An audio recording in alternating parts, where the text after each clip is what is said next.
Assalamualaikum warahmatullahi wabarakatuh. Apa kabar pemirsa PKTV dimanapun Anda berada? Kita jumpa lagi di program CR. Program CR hadir setiap hari menemani Anda di waktu menjelang berbuka puasa. Apa kabar Anda yang ada di Samarinda, yang ada di Tenggarong maupun yang ada di Kutai Timur? Semoga Anda bahagia bersama keluarga di rumah sambil menjalankan apapun ibadah ya dalam rangka bulan Ramadan ini. Semoga ibadah-ibadah Anda semakin banyak ya, semakin berkah dan diringankan untuk ibadah. Pemirsa PKTV, program CR ini didukung penuh oleh UPZ Pupuk Kaltim. Kita berdoa bersama semoga karyawan UPZ juga dilancarkan dalam tugas-tugasnya, sehingga keberadaan UPZ Pupuk Kaltim bisa bermanfaat bagi lingkungannya, yaitu lingkungan Pupuk Kaltim. Nah, pemirsa PKTV, seperti biasa kita akan membahas satu topik yang semoga sangat menarik, dan ini juga salah satu yang harus kita sampaikan apalagi di bulan Ramadan ini. Kita akan membahas yaitu makna dan nilai sedekah. Makna dan nilai sedekah ya. Di bulan Ramadan ini semua pasti sepakat, semua pasti bahwa sedekah ini adalah salah satu cara yang harus kita kembangkan ya, kita tingkatkan ya, dari seperti yang biasa kita lakukan pada bulan-bulan sebelum Ramadan. Nah, kita menghadirkan narasumber kita pada sore hari ini yaitu Ustadz Eman Sukimin SAG. Assalamualaikum Pak Ustadz. Waalaikumsalam warahmatullahi wabarakatuh. Alhamdulillah sudah berkunjung ke studio PKTV untuk berbagi cerita, berbagi ilmu kepada pemirsa PKTV yang ada di rumah. Baik Pak Ustadz, kali ini kita mengambil tema makna dan nilai sedekah. Mungkin sebelum nanti saya coba bertanya-tanya, mungkin di awal kita minta Pak Ustadz memberikan prolog agar pemirsa PKTV di rumah bisa lebih memahami apa itu atau bagaimana kita harus bersedekah dan maknanya seperti apa. Silakan, waktu dan tempat dipersilakan Pak Ustadz. Baik, terima kasih Mas Teguh. Pemirsa PKTV yang dirahmati Allah, Bismillahirrahmanirrahim. Assalamualaikum warahmatullahi wabarakatuh. Waalaikumsalam warahmatullahi wabarakatuh. Alhamdulillah, syukurillah, wassalatu wassalamu ala rasulillah wa ala alihi wa ashabihi wa mawala. Subhanallah walhamdulillah wa la ilaha illallah wallahu akbar. La haula wa la quwwata illa billah. Pemirsa PKTV yang dirahmati Allah, kita bersyukur di siang menjelang sore ini atas bimbingan dan hidayah Allah kita bisa melaksanakan acara syiar agama Islam, dan alhamdulillah ini bersamaan dengan kita sedang menjalani ibadah puasa Ramadan. Pemirsa PKTV yang dirahmati Allah, bulan Ramadan adalah bulan lumbungnya beribadah karena bulan agung. Digambarkan dalam buku Mau'idhah bahwa bulan Ramadan itu Allah memberikan wadah setiap orang muslim dengan wadah yang istimewa, yang sangat besar, agar orang-orang beriman itu mau mengisi wadah itu dengan amal kebaikan. Misalnya saja di bulan Ramadan ini yang wajib adalah puasa Ramadan. Kemudian untuk memakmurkan, menambah kemuliaan di bulan Ramadan ini ada sedekah, kemudian ada sholat tarawih, kemudian juga ada tadarus Al-Quran. Nah, di kesempatan ini kita akan lebih banyak bicara tentang sedekah yang tadi sudah disampaikan oleh Mas Teguh, bahwa kita akan memahami, menambah ilmu kita tentang makna dan nilai sedekah. Ikhwan Widin, pemirsa PKTV yang dirahmati Allah, bicara sedekah itu sesungguhnya ada dua makna yang dapat kita pahami. Yang pertama adalah makna sedekah itu berkaitan dengan kehidupan nyata di dunia ini. Jadi siapapun yang akan melakukan sedekah atau siapa yang peduli dengan ibadah sedekah ini, maka akan merasakan betapa sedekah ini punya nilai, punya kemuliaan yang luar biasa. Ada dua hal yang utama yang bisa disampaikan di kesempatan ini tentang makna sedekah, bahwa yang pertama, sedekah itu dapat meringankan beban atau dapat membantu kesulitan bagi seseorang yang dia suka atau ikhlas dengan bersedekah. Ada satu hadis riwayat Bukhari Muslim, Rasulullah bersabda, barang siapa meringankan beban saudaranya sesama muslim, maka Allah akan meringankan beban dirinya di dunia ini dan di akhirat nanti. Oleh sebab itu, maka kemuliaan yang Allah siapkan ini ada sesuatu yang agung dan besar bagi siapapun yang mau melaksanakan sedekah. Ada satu cerita-cerita tentang kemuliaan sedekah ini. Cerita yang pertama adalah ada anak laki-laki miskin. Dia dalam kehidupannya banyak kekurangannya, terutama dalam hal makan dan minum. Tapi anak laki-laki miskin ini dia tipe anak yang tidak mudah menyerah dan tidak putus asa. Suatu ketika dia sepulang sekolah dalam keadaan lapar yang luar biasa. Dia merasakan betapa kelaparannya ini sesuatu yang sulit untuk ditahan, sulit untuk dirasakan, betapa kelaparan yang sangat berat saat itu dia rasakan.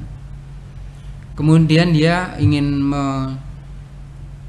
menyelesaikan kesulitan dalam segi makan atau kelaparan itu.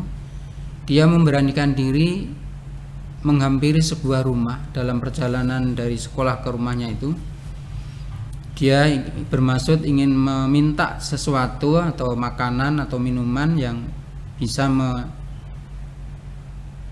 hindari atau bisa menghilangkan dari kesulitan kelaparan yang dialaminya. Suatu saat dia mengetuk sebuah pintu rumah dan mengucapkan salam. Kemudian dari rumah itu muncullah seorang gadis kecil yang sebenarnya usianya hampir sama dengan anak laki-laki miskin ini. Setelah terjadi dialog singkat, obrolan singkat, di mana gadis kecil ini menanyakan ada apa gitu. Kemudian si anak laki-laki yang kehausan dan kelaparan ini dia menyampaikan bahwa dia dalam keadaan kesulitan. Kemudian tidak begitu lama gadis kecil ini keluar dari rumahnya menghampiri anak laki-laki miskin tadi dengan membawa segelas air susu untuk diberikan kepada anak laki-laki tersebut. Kemudian perjalanan waktu, anak laki-laki ini ternyata sukses dia. Sampai pada waktunya dia kesuksesannya membawa dia menjadi seorang direktur di rumah sakit terkenal ya. Kemudian di sisi lain, gadis kecil yang dulu dia memberikan segelas susu itu, dia sedang ada masalah dengan penyakit atau musibah yang terjadi pada dirinya. Dia harus dirawat di rumah sakit dengan durasi waktu yang cukup lama gitu. Kemudian setelah waktunya dia selesai pengobatan dan harus pulang, dan kemudian dia harus menyelesaikan administrasi pembayaran, maka si gadis kecil yang dulu jadi kecil ini dia tidak bisa pulang karena pembayarannya belum tuntas. Nah kemudian dia tidak bisa pulang, ditahan. Kemudian si perawat ini yang bertugas waktu itu, dia menyampaikan kesulitan atau masalah pasien ini kepada bidang administrasi pembayaran di rumah sakit tersebut gitu. Kemudian kepala bagian bidang administrasi ini tidak bisa menyelesaikan masalah, lalu dia menyampaikan kepada direktur rumah sakit itu, yang pada waktu itu direkturnya adalah anak laki-laki yang dulu miskin, sekarang dia telah menjadi sukses dan menjadi direktur itu. Setelah terjadi obrolan antara kepala bagian administrasi dengan direktur rumah sakit itu, maka direktur itu mengetahui bahwa pasien ini, yakin dia bahwa ini adalah pasti dulu anak perempuan, gadis kecil yang dulu memberi air susu kepada saya gitu. Kemudian dia menulis memo bahwa inti memonya itu adalah seluruh pembiayaan rumah sakit telah dibayar dengan segelas air susu. Jamaah Ikhwan Bidin, pemirsa VKTV yang dirahmati Allah, jadi cerita ini menggambarkan betapa bahwa orang yang mau peduli dengan kesulitan saudaranya, kesulitan orang lain, Allah akan memberikan kemudahan terhadap kesulitan yang dia alami, walaupun mungkin ini durasinya agak lama ya, karena dia peristiwanya adalah waktu dia masih anak-anak, masih kecil, tapi ternyata memang kesulitan yang dia alami bukan pada saat anak kecil, tetapi kesulitan yang dia alami adalah ketika dia sudah dewasa. Jadi itu saya kira berkesinambungan lah persoalan dengan kebaikan yang dia lakukan. Ikhwan Bidin, pemirsa VKTV yang dirahmati Allah, kemudian dalam kehidupan Rasulullah ada beberapa sahabat yang secara ekonomi juga hidupnya banyak kekurangan. Kita ambil saja misalnya sahabat sekaligus menantu dari Rasul adalah Ali bin Abi Thalib. Ali bin Abi Thalib itu digambarkan dalam buku kisah-kisah para sahabat, itu adalah termasuk sahabat yang ekonominya sangat kurang ya. Jadi dia yang namanya tidak makan sehari 2 hari itu biasa sekeluarga gitu, saking tidak adanya gitu ya. Nah, apakah Ali tidak mau berusaha? Saya kira persoalannya bukan mau berusaha atau tidak, tapi memang waktunya banyak tertuangkan kepada perjuangan Islam. Jadi persoalan ekonomi dan sebagainya biasa, mereka punya keimanan yang sangat tinggi, Allah yang menjamin semuanya gitu ya. Nah, suatu saat keluarga ini termasuk anak-anaknya Hasan dan Husain itu sudah 3 hari tidak mengkonsumsi makanan. Betapa berat sebenarnya ya, kalau Ali dan juga istrinya Fatimah mungkin tidak menjadi problem yang biasa, tapi putranya ini. Kemudian seorang ibu Fatimah melihat kondisi putranya yang 3 hari nggak mengkonsumsi makanan itu, hati nuraninya iba yang luar biasa gitu. Lalu dia melirik-lirik di pojok-pojok rumah itu, kalau ada sesuatu yang bisa ditukar dengan sesuatu makanan gitu. Nah, ternyata dalam riwayat ini Fatimah ini menemukan selembar kain bludru di rumah itu. Kemudian dia minta kepada suaminya Ali bin Abi Thalib supaya membawa kain bludru ini ke pasar. Ikhwan Bidin jamaah yang dirahmati Allah, pemirsa VKTV yang dirahmati Allah. Kemudian Ali bin Abi Thalib membawa kain atau selembar kain bludru ini ke pasar, kemudian dijual dan laku sebanyak 3 dirham.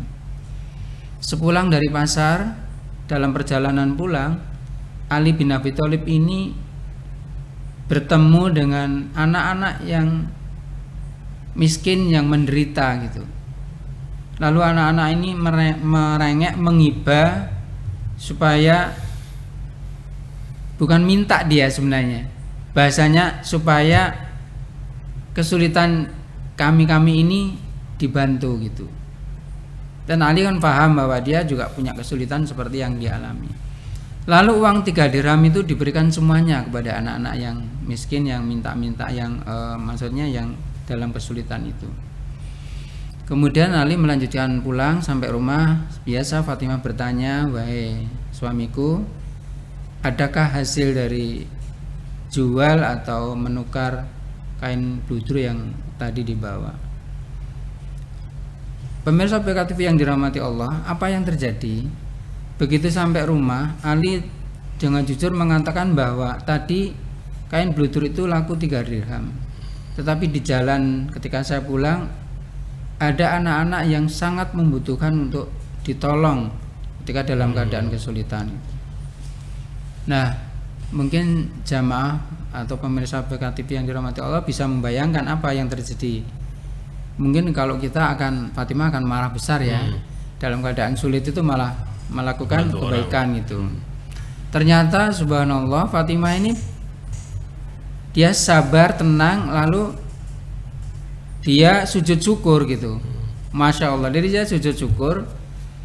Tetapi dalam sujud syukur itu dia tambahi berdoa supaya kesulitan yang terjadi ini diberikan kemudahan, jalan keluar gitu.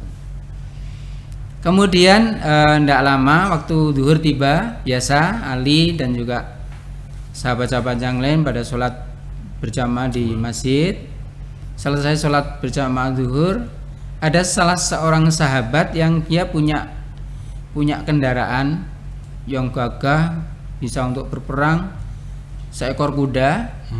Dan ini banyak orang yang berminat mau membeli seekor kudanya ini, nggak diperbolehkan. Bahkan ada seorang yang punya duit banyak, dia menawar berapapun, dia bilang harga kuda itu mau dibeli. Nah, ternyata pada waktu itu kenapa sahabat ini minta tolong kepada Ali bin Abi Thalib supaya menjualkan kudanya itu. Nah, dari sini sebenarnya sudah ada aura pertolongan Allah. Tapi kita lanjutkan. Begitu Ali membawa kuda ini, lalu kuda ini laku, ya artinya dapat uang 45 dirham. Kemudian waktu asar bertemu kembali antara yang sahabat yang minta tolong dijualkan kudanya tadi dengan Ali, dan habis sholat asar lalu diserahkanlah uang 45 dirham ini kepada pemilik kuda yang tadi minta tolong untuk dijualkan. Pemirsa PKTV yang dirahmati Allah, pemilik kuda ini hanya mengambil 15 dirham, yang 30 dirham diserahkan kepada Ali bin Abi Thalib. Dalam kisah itu tidak dijelaskan secara rinci apa sikap Ali bin Abi Thalib, tetapi Ali bin Abi Thalib menerima uang 30 dirham itu kemudian dibawa pulang. Pemirsa PKTV yang dirahmati Allah, ini kalau dirunut dari kemuliaan memang satu kebaikan dilipatkan 10. Sehingga ketika dia menyedekahkan kepada anak-anak yang kesulitan tadi sebanyak 3 dirham, maka di sore harinya Allah memberikan kemuliaan sebanyak 30 dirham. Dan sudah bisa kita pahami bahwa dengan uang 30 dirham itu insya Allah persoalan makan, persoalan kekurangan di hari itu akan terselesaikan, bahkan mungkin sekian hari lamanya dengan uang yang 30 dirham itu. Ikhwan Bidin, pemirsa PKTV yang dirahmati Allah, itu adalah contoh bahwa sedekah itu dapat menyelesaikan, dapat mengurangi beban seseorang yang dia lakukan dalam kehidupan nyata, dalam kehidupan sehari-hari. Mas Teguh, ini ya baik Pak Ustadz. Terima kasih. Sangat menarik cerita Ustadz tadi, dan tampak bahwa sedekah itu mempunyai satu makna yang meskipun panjang ya, tapi jelas gitu ya. Nah, sekarang pertanyaannya begini Pak Ustadz, apakah sedekah itu bisa ditunggu hasilnya secara cash, atau mungkin Allah menjanjikan, atau gini, apakah sedekah itu pasti akan mendapatkan sesuatu yang baik? Silakan Ustaz. Iya, pertanyaan yang bagus. Jadi sedekah itu pasti. Tetapi Allah memberikan itu sesuai dengan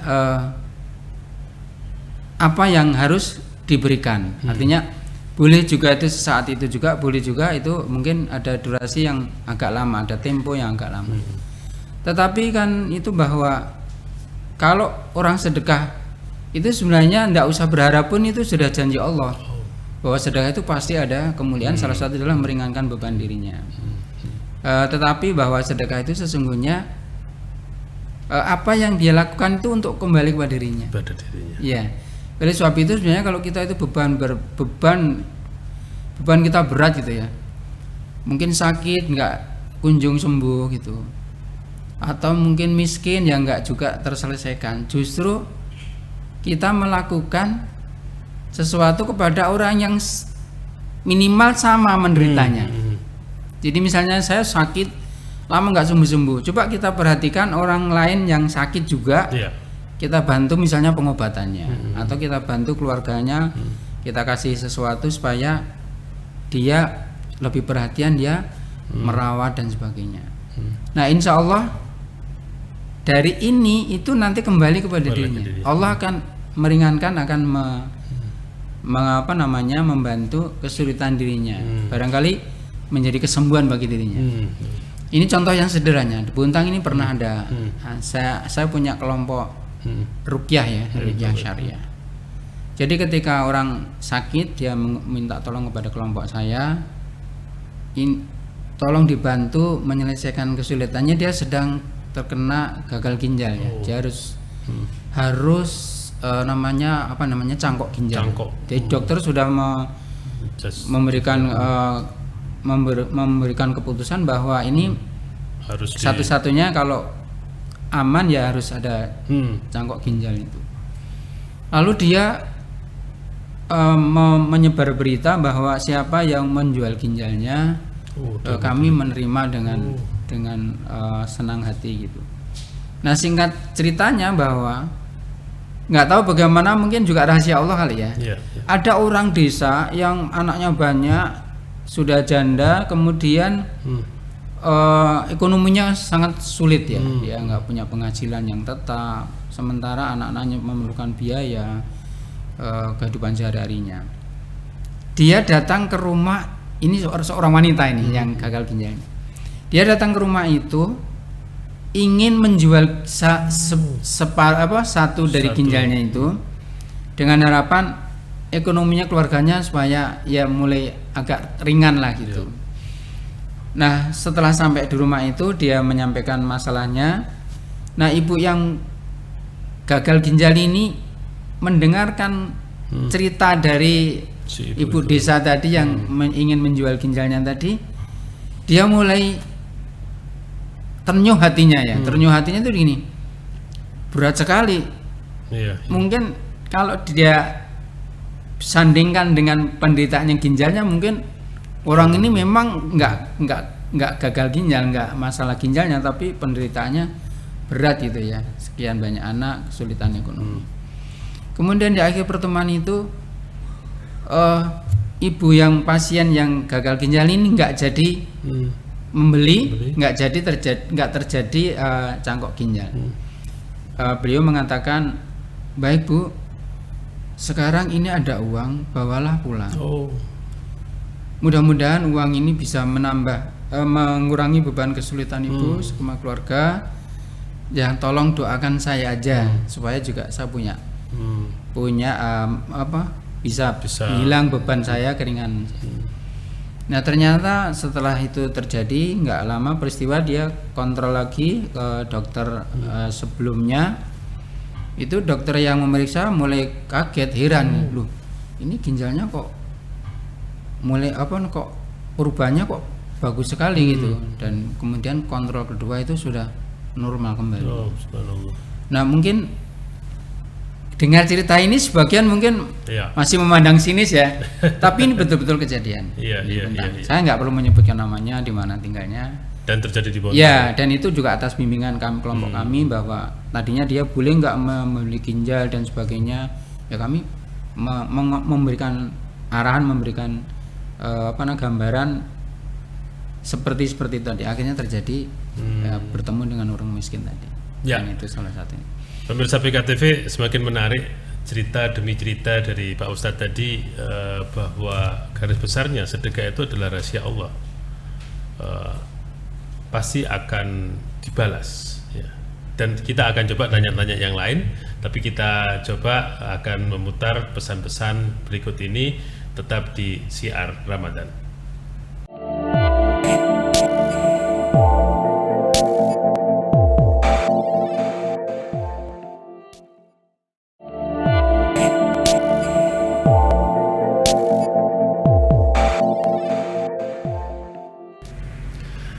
Baik pemirsa PKTV, masih di Syiar Ramadan. Bagi pemirsa yang saat ini sedang siap-siap untuk berbuka puasa, ya semoga bisa menyiapkan berbuka puasa dengan baik, karena itu adalah salah satu juga merupakan salah satu ibadah ya, karena menyiapkan berbuka pada keluarga, terus dengan berbagai macam menu, itu juga salah satu upaya untuk memperbaiki ibadah kita dalam berpuasa. Nah, tema kita pada sore hari ini yaitu makna dan nilai sedekah. Ada narasumber Pak Ustadz Eman Sukimin yang tadi sudah mengawali dengan cerita-cerita yang sangat menarik, yang tentunya pemirsa PKTV sudah bisa mendapat gambaran bahwa makna kita bersedekah itu adalah memperbaiki atau untuk diri sendiri. Kalau kita sholat itu kan jelas rukun-rukunnya ya. Yang ini ternyata kalau sedekah itu kata Pak Ustadz itu pasti diterima, entah yang cash atau yang nanti gitu ya, yang langsung atau yang tidak. Tapi secara tidak langsung itu adalah janji Allah, pada sedekah itu akan kembali pada dirinya sendiri kebaikan-kebaikan. Nah, kira-kira kebaikan-kebaikan apa lagi nih Pak Ustadz yang bisa diharapkan saat orang itu bersedekah? Baik, Mas Teguh. Kalau tadi kan makna sedekah di dunia ini satu adalah meringankan beban, baik dirinya maupun saudara yang diberi sedekah ya. Betul. Nah sekarang adalah kita lebih banyak fokus kepada diri yang sedekah. Apa itu? Yaitu bahwa sedekah itu dapat menolak bala, dapat terhindar dari musibah. Nabi bersabda, selamatkanlah, sedekah yang kamu lakukan dapat menghindarkan 70 pintu bala. Jadi satu sedekah yang diberikan kepada orang yang memerlukan, orang yang sangat kesulitan, bisa menolak 70 pintu musibah. Itu 70 ya. Ada satu cerita sederhana. Seorang pedagang kecil biasa di pagi hari dia siap-siap untuk kulaan. Kulaan tuh ngambil dagangan di pasar yang akan dijual lagi. Dia pagi hari itu dia punya 2 potong roti, ingin bersedekah. Tapi karena suasana masih pagi, masih sepi, jadi sehingga nggak ketemu dengan orang. Ternyata dia berniat sedekah kepada ayamnya yang berada di kandang dengan 2 potong roti itu. Kemudian dia berangkat ke pasar dan setelah selesai kulaan, kemudian dia menjual dagangannya itu. Nah, ketika dia membuka karung mengeluarkan dagangan yang mau dijual, ikut bersamanya seekor ular yang baru saja mati gitu ya. Jadi itu mati. Sempat kaget sih pedagang ini, tapi karena dia fokus kepada mau jual dagangannya dan pembeli juga sebagian sudah ada, dia agak diabaikan tentang ular ini. Tapi begitu selesai dia berdagang, kemudian dia pulang dan bertanya kepada, ya singkatnya ustadz lah atau kiai gitu, tentang kejadian ini. Lalu si ustadz ini bertanya, di pagi hari kamu berbuat baik apa? Dia menyampaikan, saya ya sholat subuh biasa, kemudian saya berdoa supaya diberikan kemudahan dan kelancaran, dapat rezeki yang baik gitu. Terus ada nggak kamu misalnya sedekah gitu? Terus dia baru ingat, oh iya saya memang 2 potong roti saya sedekahkan kepada orang, tapi belum ada yang lewat, saya kasihkan ke ayam di belakang. Nah kata kiai ini, jika tadi pagi kamu tidak sedekah, maka ular ini dalam bahaya. Di dalam bahaya itu ya artinya ada musibah gitu. Itu yang berkaitan dengan bahwa musibah itu bisa menolak bala atau sedekah itu bisa menolak bala. Baik, kemudian yang kedua adalah mengenai nilai. Kalau nilai sedekah itu fokus kepada kehidupan akhirat, artinya balasan yang abadi gitu. Jadi kalau diringankan bebannya, kemudian dihindarkan dari bala, itu adalah kehidupan dunia yang sifatnya sementara saja. Nah, sedang nilai itu adalah kemuliaan yang itu abadi, dan itu kalau abadi pasti akhirat itu. Iya. Ada dua hal yang bisa disampaikan dalam kesempatan ini. Yang pertama adalah bahwa sedekah itu terbebaskan dari api neraka. Dalam hadis Bukhari Muslim, Rasulullah bersabda, selamatkanlah diri kalian dari panasnya api neraka walaupun hanya dengan sebiji kurma. Hadis riwayat Bukhari Muslim. Ya. Kemudian Nabi pernah juga bersabda, satu biji kurma yang kau sedekahkan maka dapat menyelamatkan dari 70 tahun panasnya api neraka. Satu biji kurma yang disedekahkan dapat menyelamatkan 70 tahun dari panas api neraka. Ikhwan Bidin, pemirsa VKTV yang dirahmati Allah, mungkin mendengar hadis ini agak masih juga kok bisa sih sehebat itu gitu. Sedikit saya bandingkan dengan kemuliaan ibadah wudhu. Iya. Siapa yang beribadah wudhu, kata Rasulullah, dengan tertib lalu di akhir wudhunya dia membaca syahadat asyhadu an la ilaha illallah wa asyhadu anna muhammadar rasulullah, maka dia memasuki surga melalui pintu mana saja yang dia kehendaki. Coba ini berwudhu masuk surga lewat pintu mana saja yang dia kehendaki. Hadisnya sahih riwayat Bukhari Muslim. Nah, dengan demikian maka itulah kehebatan, kemuliaan Islam ya. Kebaikan itu begitu besar. Pemirsa VKTV yang dirahmati Allah, kemudian orang masuk surga karena memberi minuman kepada, ini bukan kepada manusia. Ini kisah ini ya, yang terjadi pada masa Rasulullah. Ada anak muda yang berjalan di sebuah gurun lalu kehausan menimpanya.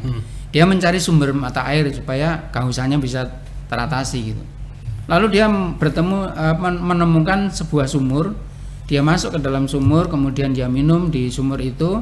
Lalu dia keluar, naik dari sumur itu. Dijumpainya di dekat situ ada seekor anjing yang sedang mengais-ais. Begitu dia rasa ibanya muncul, dia turun lagi ke sumur. Kemudian dia memenuhi sepatunya dengan air itu dan naik, kemudian dia memberikan minum kepada seekor anjing yang haus tadi. Dia lakukan berkali-kali sehingga anjing ini puas dengan minum itu tadi. Kemudian di sisi lain ditanyakan kepada Rasulullah, ya Rasulullah, bagaimana saudaraku ini? Kata Rasulullah, dia ahli surga. Coba ini tidak melalui modal tapi melalui perhatiannya saja. Begitu besar perhatian itu. Kemudian ada juga seorang wanita masuk surga sedekah dengan 2 potong roti. Jadi dia punya tetangga memelihara seekor kucing, tapi seekor kucingnya tidak diperhatikan, sehingga dia mau mati karena kelaparan. Nah, tetangganya yang perempuan ini juga iba, lalu dia memberikan 2 potong roti kepada seekor kucing yang kelaparan mau meninggal tadi. Ditanyakan kepada Rasulullah, bagaimana ya Rasulullah, ada wanita begini-gini. Kata Rasul, dia ahli surga. Coba 2 potong roti Rasul. Masih cerita 2 potong roti. Jadi ada seorang alim beribadah 71 tahun lamanya. Luar biasa kan pahalanya. Nah, suatu saat dia bepergian, di tengah jalan dia tergoda oleh wanita cantik dan melakukan perbuatan maksiat. Maka pahala 71 tahun dia beribadah hilang. Tapi tiba-tiba dia menyesal. Tapi memang wanita cantik tadi jelmaan dari setan, iblis itu ya. Mengganggu. Ya, lalu dia menyesal. Kemudian dia ingin menutupi dosanya itu dengan apa? Lalu dia ingat dia membawa bekal 2 potong roti juga. Ini nggak tahu, ini sebenarnya nggak ada kaitannya ya 2 potong itu. Tapi kisahnya demikian. Lalu dia pada waktu bersamaan dia mau menikmati itu, datanglah 2 anak miskin juga minta sedekah gitu. Lalu dia niatkan bahwa 2 potong roti ini mudah-mudahan bisa menebus dosa saya dari kemaksiatan itu. Dan ternyata memang Allah mengembalikan pahalanya yang 71 tahun dia beribadah itu. Itu mengenai seperti apa dia bahwa sedekah itu benar-benar dapat menghindarkan. Kan dia ahli surga semuanya ini. Iya. Akhirnya kan yang tadinya harus tersiksa karena maksiatnya, 2 potong Dibalas. roti dia menyelamatkan dia. Bahkan mungkin nggak hanya 70 tahun ini, bisa kholi dan mukhola dan jadi bisa selama-lamanya. Iya. Baik, berikutnya adalah bahwa masuk surga melalui pintu khusus ya. Dalam hadis Muslim, Rasulullah bersabda, sesungguhnya surga itu ada 8 pintu. Dan siapa yang ahli sedekah, ahli sholat, dia dipanggil dari pintu sholat. Pintu sholat. Siapa yang ahli jihad, dia dipanggil dari pintu jihad. Dan siapa yang ahli sedekah, dia panggil dari pintu sedekah. Khusus bagi yang puasa akan dipanggil melalui pintu aroyan. Ada. Jadi itu pintu-pintu khusus. Nanti yang ahli sedekah itu dia panggil melalui pintu sedekah. Penjaga pintu itu akan memanggil orang-orang yang ahli sedekah melalui pintu itu masuk surga. Begitu sudah selesai semuanya lewat pintu itu yang ahli sedekah, maka surga pintu itu ditutup dan malaikat penjaganya masuk surga bersama mereka. Itu pintu khusus ya. Jadi memang orang-orang seperti itu satu spesial ya sebenarnya ya. Jadi ada pintu khusus. pintunya saja khusus bagi orang yang sedekah. Walaupun ini ada pintu sedekah, pintu sholat, pintu jihad, pintu pintu puasa ya. Tapi ini termasuk yang khusus dalam kemuliaan itu. Pemirsa PKTV yang dirahmati Allah, kemudian kita sambung kembali bahwa kemuliaan orang sedekah itu nanti di surga itu tempatnya spesial khusus. Kalau secara umum ya dapat sudah, tapi Allah mau khususkan bagi orang sedekah itu ada tempat yang dia khususkan kepada orang yang ahli sedekah. Dalam hadis Ibnu Majah, Rasulullah bersabda, sesungguhnya di surga itu ada kamar-kamar, bagian luarnya terlihat dari dalamnya, dan bagian dalamnya terlihat dari luarnya. Seorang Arab Badui mendekati Rasul dan bertanya, ya Rasulullah, untuk siapakah itu? Kata Rasulullah, untuk yang memperbaiki ucapan, kemudian untuk yang memberi makan, dalam kurung sedekah. Ya. Kemudian untuk yang merutinkan saum atau puasa. Kemudian untuk yang sholat malam di saat manusia terlelap tidur. Ini juga ada 4 ini spesial. Jadi, tapi jangan digambarkan, jangan dibayangkan kan kamar-kamar aja gitu. Kamar tapi di surga gitu ya. Karena kenikmatan surga itu adalah mata belum pernah melihat, telinga belum pernah mendengar, dan nanti belum bisa melukiskan. Jadi jangan digambarkan kok kamar aja gitu. Padahal itu kalau surga itu nggak ada sesuatu yang cacat, sesuatu yang kurang, sesuatu yang susah, enggak. Baik, Ikhwan Fillah, pemirsa PKTV yang dirahmati Allah, jadi memang itulah nilai-nilai ibadah sedekah yang Allah memberikan balasan, ditunda dulu, tidak diberikan sekarang. Nah, yang diberikan sekarang maknanya itu tadi, terhindar dari musibah, diringankan bebannya, dimudahkan urusannya gitu. Oleh sebab itu maka sesungguhnya ini menjadikan pemahaman buat kita apa yang menghalangi kita untuk tidak rajin sedekah dan terlalu sayang dengan harta atau nikmat yang Allah berikan sekarang gitu. Ya, luar biasa. Kadang orang itu ada yang berpikir bersedekah kalau punya rezeki. Ya. Kalau nggak ada uang atau pas-pasan gitu, jadi berat gitu kadang-kadang. Nah, sekarang pertanyaannya gini Pak Ustadz, bagaimana caranya kita agar bersedekah itu tidak memberatkan? Apakah belajar ya, bagaimana belajar bersedekah tidak memberatkan? Kira-kira gimana Ustadz? Ya, yang pertama memang harus paham, harus bahwa paham, ya? itu adalah lahan kemuliaan yang Allah sudah siapkan. Tergantung nanti orang muslim itu menyambutnya bagaimana gitu. Nah, kalau kita nggak paham, harta itu kan kita cintai. Jangan kan ribuan, 1000 aja kita seneng sama uang itu, 5.000 kita seneng. Nah, kalau kita sudah paham dengan nilai-nilai seperti itu, dan itu termasuk sunnah-sunnah beliau. Apa maksud sunnah beliau? Jadi kita mengenal 7 sunnah ya. 7 sunnah beliau dalam sehari semalam itu dimulai dari sholat tahajud, sholat malam. yang kedua sholat duha, yang ketiga adalah baca Al-Quran, tadarus Al-Quran. Jadi dalam sehari semalam Rasulullah itu pasti ini. Tapi ini sunnah-sunnah beliau ya. Sebelum saya lanjutkan, saya berikan gambaran sedikit tentang sunnah-sunnah Nabi. Jadi sunnah-sunnah Nabi di sini adalah ibadah di luar yang wajib yang dicontohkan oleh Rasulullah untuk teladani umatnya untuk menambah pahala atau menyempurnakan ibadah wajibnya yang enggak sempurna atau enggak diterima. Dalam sedekah itu ada dua contoh Rasulullah sunnah-sunnah. Satu infak dan dua sedekah. Wajibnya kan zakat. Wajib. Ya. Rasulullah khawatir kalau zakatnya tidak diterima, maka Rasulullah memberikan keteladanan tambahan atas izin Allah, ada sedekah, ada infak. Dan ini sudah dijelaskan kemuliaannya. Kalau infak kan untuk kemaslahatan umat, untuk membangun lah, untuk memberikan modal. 1 rupiah yang diinfakkan itu kan dilipatkan 700 kali lipat. Al-Baqarah 261 ya. Nah, sedangkan sedekah tadi, siapa yang meringankan beban saudaranya, siapa yang membantu kesulitan saudaranya, Allah akan membantu kesulitannya. Ini jadi sunnah adalah bukan dilakukan dapat pahala, ditinggal tidak mengapa, bukan ini. Nanti kalau ini yang dipahami, banyak persepsi. Iya, banyak orang yang nggak mau sedekah. Oh, itu hanya sedekah. Sunnah saja gitu loh maksudnya. Baik, sebenarnya ini kalau ini tidak hanya sedekah dan masalah infak saja, kalau sunnah-sunnah beliau kan banyak. Tadi sampai kepada membaca Al-Quran ya, tadarus. Kemudian sunnah beliau adalah berikutnya sedekah itu. Jadi Nabi tidak pernah meninggalkan sehari semalam itu sedekah. Walaupun sedekah itu sebenarnya tidak hanya finansial ya. Tasbih kita sedekah, zikir kita juga sedekah. Mengganggu sesuatu yang di jalan itu menyingkirkan benda atau apa itu termasuk sedekah. Menasihati orang yang perlu nasihat juga sedekah.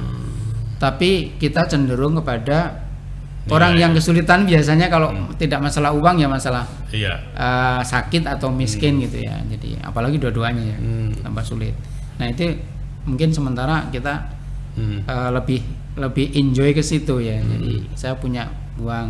Nah, pertanyaan itu akan bisa kalau satu paham, yang kedua memang kita harus membiasakan diri untuk ikhlas dengan harapan tadi kesulitan kita dibantu dan ditolong. Ya, itu hal-hal yang berkaitan dengan realita ya. Jadi pertanyaan itu bagaimana melatih seseorang, orang muslim ini supaya dia rajin sedekah, membantu kesulitan saudaranya itu dengan kemuliaan. Itu pemirsa, dua hal saya kira sudah sangat cukup, mungkin dengan yang lain-lain juga ya. Yang pertama, memahami dulu bagaimana kalau kita sudah memahami bahwa berkah atau makna dalam sedekah itu, pasti kita akan termotivasi terus dan akhirnya jadi biasa ya, dan tidak berat. Terus yang kedua memang membiasakan diri. Kalau kita sudah terbiasa, karena kita tahu terus biasa, saya kira itu sangat ringan sekali. Nah, kadang-kala kita ini Pak Ustadz mesti harus mengajarkan anak kita gitu ya, atau generasi kita untuk rajin bersedekah. Nah, ini seperti apa caranya Pak Ustadz untuk bisa mengajarkan ke anak-anak kita? Beberapa anak yang orang tuanya minta bimbingan saya, awalnya hanya dari bagaimana bisa baca Al-Quran, bagaimana dia bisa sholat. Ternyata kejenuhan terjadi ya. Akhirnya saya ajak keluar gitu. Yang SMP saya ajak ke tempat-tempat yang memberikan meningkatkan iman, misalnya ke kuburan, sore hari ya, menjelang maghrib, habis asar gitu. Karena memang kondisinya pas kalau itu, kalau malam terlalu menakutkan kan. Nah, dia iman meningkat, kita jelaskan ini orang meninggal sekarang di alam barzah, dia sedang menunggu anak-anaknya atau saudaranya mengirimkan doa dan istighfar. Oleh sebab itu doakan orang tua nanti kalau kita sudah orang meninggal, atau orang tua kita ingatkan supaya mendoakan nenek kakek kita gitu kan. Itu di rumah mereka. Kemudian kita kan interaksi. Kita ketika jalan ya, misalnya kita ajak jogging atau senam ya, dari rumah jalan mana gitu. Kan kita jumpai orang-orang nyapu di jalan. Kemudian orang-orang ibu-ibu atau seseorang sedang dia ya ada, sering kita jumpai kan itu ya. Nah, kita jelaskan sekarang siapa yang punya uang gitu. Saya punya Pak Ustadz berapa, 10.000. kita sisihkan 2.000 bagaimana? Itu ada ibu kita. Kita insya Allah kita akan diberikan pahala oleh Allah besar. Kita menjadi pintar, kita menjadi soleh, kita menjadi selamat gitu. Terus ternyata hanya itu saja, dia tidak hanya 2.000 yang dia berikan, 10.000 dia berikan. Yang lain juga akhirnya pada saat itu terjadilah praktek atau pengamalan dari apa yang ilmu kita berikan. Langsung ya. Ya, termasuk pernah suatu saat saya ajak ke pasar beberapa anaknya, termasuk saya ini kalau ini sama orang tuanya. Anak-anak itu kita kasih uang, kamu boleh beli apa saja terserah dengan uang ini. Gitu. Jadi kita mencari ya, biar terjadi interaksi. Tapi tolong nanti ya, kalau ada sisa, kita itu ada bapak itu jualan kayaknya dari pagi belum laku. Nanti kita sana. Ternyata akhirnya ada sisa 1.000, 2.000. Nah kita cari, kamu ke sana ya, belikan itu penjual jagung tuh kayaknya belum laku dari pagi. Mbak datang sana ya, kamu niati sedekah ya, nanti kalau kamu nggak mau jagungnya udah biar aja dijual lagi. Itu kita coba, kita bimbingan ke sana. Karena sebenarnya anak-anak kita ini tingkat kejunan juga luar biasa. Coba diajak ke pasar, coba diajak ke toko buku ya, diajak mancing bareng, mungkin masak bareng, itu sebenarnya pendidikan yang luar biasa, menghilangkan ketergantungan dari HP lah, dari gadget gitu ya. Saya kira sekecil-kecil ini bisa hilangkan. Ya seperti itu pemirsa, tidak ada salahnya sedini mungkin anak-anak kita ajarkan untuk bersedekah. Dengan caranya seperti apa? Paling tidak seperti Pak Ustadz tadi sebutkan ya, di lapangan langsung kita cerita terus kita langsung praktekkan. Ya, saya ingat Mas Teguh. Jadi di sekolah kami itu kalau pas pelajaran agama itu kita programkan, diumumkan ke orang tua, sekolah juga mengizinkan anak-anak sedekah semampunya, terserah mau 1.000, 2.000 gitu ya. Nah, dari situ nanti teman-teman yang hidupnya sulit atau teman dekatnya masyarakat situ yang sakit dan sebagainya, ini nanti kita alokasikan ke sana. Dan sebagian anaknya kita ajak. Ini loh dari rumah kita, dia belajar ngomong juga belajar menatap kehidupan yang sulit gitu. Jadi kita ke sana, pernah jadi yang sinusitis perlu biaya 15 juta misalnya, terus kita bantu. Di samping itu juga mungkin sekolah, orang masyarakat atau orang lain juga membantu, dan itu bentuk-bentuk lantaran dari, tapi kita jelaskan jangan sampai anak hanya memberi sedekah seneng, karena mohon maaf ya, di lingkungan kita ini khususnya di PKT misalnya, kan uang 2.000 habis jajan itu kan kadang nggak ada nilainya buat mereka. Tapi begitu kita latih, terkumpul sekian banyak, mereka kita ajak sedekah, mereka kita ajak ke orang miskin, senang dia punya cerita, dia punya pengalaman, dan insya Allah nanti sekian tahun lagi dia akan memahami, dia akan lihat. Kelihatannya hal sepele, tapi sepele, tapi dia sudah merekam, merespon bahwa itu ada hal-hal baik. Ketika dia bingung, ini saya mau sedekah ke siapa, ada contohnya. Seharusnya harus sama-sama gitu. Ya, selanjutnya begini Pak Ustadz, sering masyarakat itu mengalami keraguan ya terhadap mau bersedekah atau berinfak kepada sesuatu yang masih ragu. Contohnya kalau ke rumah bawa proposal, atau di jalan membawa kotak-kotak. Nah ini sebenarnya bagaimana kita mengantisipasi atau meyakinkan bahwa diri kita itu bahwa jangan ragu, atau ragunya itu dijawab seperti apa gitu? Silakan Ustaz. Yang pertama sebelum kita bicara ikhlas ya. Jadi itu kalau jiwa kita sudah terbiasa, kita biasanya ternyuh ya pada. Misalnya saya gambarkan yang saya alami mungkin dengan teman-teman. Ketika kita melihat ada orang kakinya cuma satu, dia pakai tongkat, dia pincang-pincang dengan tongkatnya, dia minta dari satu tempat yang lain. Nah, pertama awalnya sementara kita kasih aja, karena baru ketemu pertama ya, kita kasih ya sudah, ini kelas, Pak silakan Pak, ya mudah-mudahan bermanfaat gitu. Ketemu berikutnya kita udah mikir loh, iya ketemu lagi. Terus pernah begitu ketemu kedua kalinya, saya kebetulan harus melakukan sesuatu yang nggak bisa dihindari. Saya nanya alamat saja. Pak, alamatnya di mana Pak? Gitu. Di sini gitu. Nah, belum sempat ke rumahnya ketemu lagi. Saya boncengkan itu. Harus ke rumahnya. Ternyata Mas memang benar-benar ya. udah Layak kesulitan, untuk rumahnya nyewa sekian ratus sebulan, terus kadang-kadang nggak bisa bayar dan sebagainya. Kalau dia pagi di pasar sini dia dengan tangannya satu juga cacat dan sebagainya. Jadi memang kita untuk supaya mantap kita bahwa ini benar-benar harus kita berikan sedekah, terus kita santuni, ya kita harus ngecek betul supaya itu dalam tahapan, dalam tahapan begitu. Dan ternyata akhirnya ini berkembang. Ternyata begitu kita tahu rumahnya, kita ada keinginan mau memperhatikan dia, nggak nyari di mana ya. Iya. Orang tadi ya langsung ke sana. Terus ternyata terjadi obrolan, oh iya ini rumahnya kumuh, rumahnya nggak ini. Terus akhirnya tidak hanya sedekah berupa konsumsi, berupa ini kita kembangkan ke sana. Bisa kita bahkan dia mau ketika kita tawari, kamu bisa misalnya jualan gitu ya, jualan, kamu perlu modal segini, kita bantu punya tempat ya jualan yang sederhana yang hari-hari diperlukan orang gitu. Ternyata itu ada peningkatan tentang itu gitu. Itu yang kesulitan ekonomi. Kalau yang sakit parah ya memang kebanyakan itu karena kemiskinan, anaknya banyak, nggak punya penghasilan, apalagi misalnya anggotanya keluarganya sakit, ya memang kita harus pelan-pelan.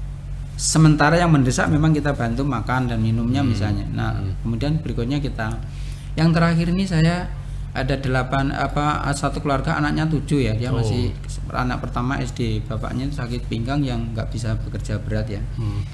Terus akhirnya saya tawarkan coba yang anaknya ini ke pesantren tinggal, kan biayanya ringan, sekolah sudah ditanggung, kalau sakit sudah ditanggung oleh panti gitu ya. Nah, awalnya hanya anaknya 3, akhirnya keluarganya ada yang ikut, jadi jumlahnya ada 4, lumayan. Jadi anak 7, 4 udah nggak tinggal di rumah kan lumayan. Ringan.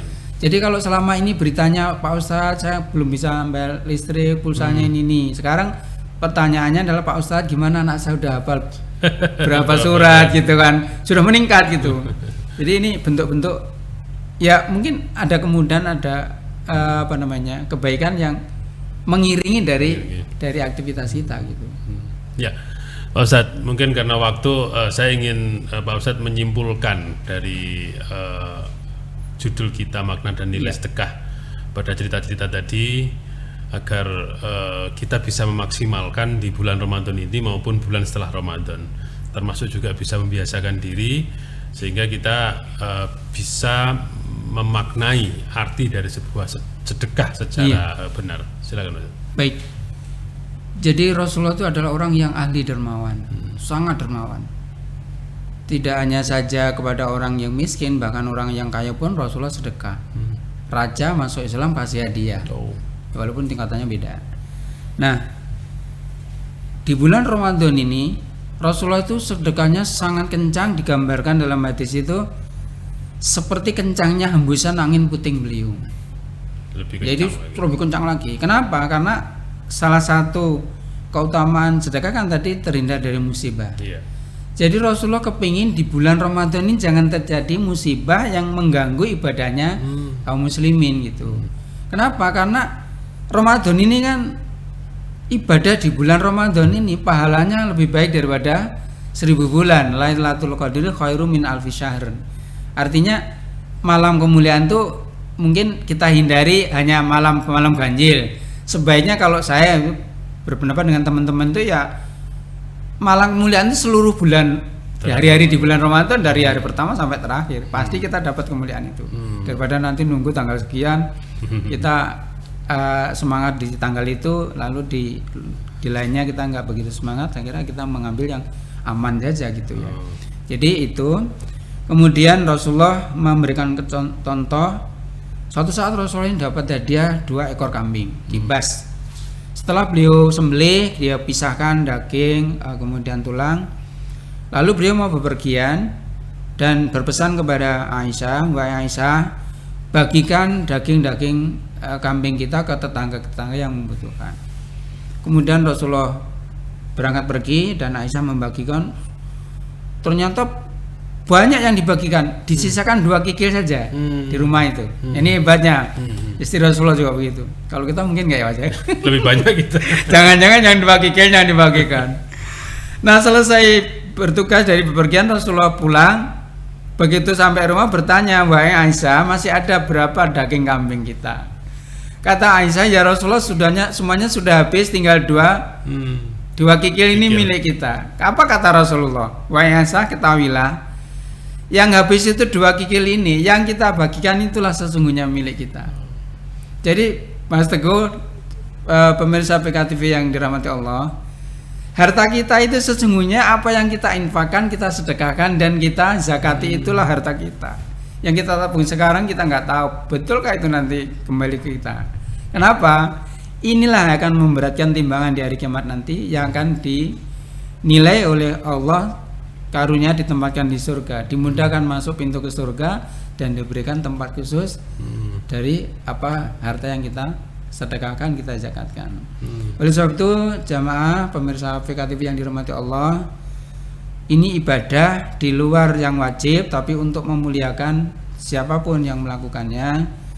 Persoalan harta, boleh kita mencintai harta, kita sebanyak-banyak harta silakan, tapi yang bagus adalah kita mendapatkan kemuliaan pahala dari harta yang kita cintai, sebab itu semua akan kembali kepada kita. Jadi yang kita miliki, yang sesungguhnya milik kita adalah yang kita sedekahkan, kita infakkan, dan kita zakatkan. Itu adalah milik sesungguhnya akan kembali kepada kita. Baik Pak Ustadz, untuk mengakhiri mungkin diakhiri dengan doa sebelum kita menutup acara ini. Silakan. Bismillahirrahmanirrahim. Alhamdulillahirabbil alamin, hamdan syakirin, hamdan naimin, hamdan yuwafi ni'amahu wa yuwafi mazidah. Ya Rabbana lakal hamdu kama yanbaghi li jalali wajhikal karimi wa adimi sultani. Allahumma ya Rabb, ya Rahman, ya Rahim, ya Malik, ya Qudus. Allahumma inna a'udzubika min ilmi la yanfa, wa min qalbi la yakhsha, wa min nafsi la tasba, wa min da'watin la yustajabu laha. Allahumma ati nafsi taqwaha wa zakiha fa anta khairu man zakaha, anta waliyuha wa maulaha. Allahumma ya Rabb, segala puji hanyalah bagimu ya Allah.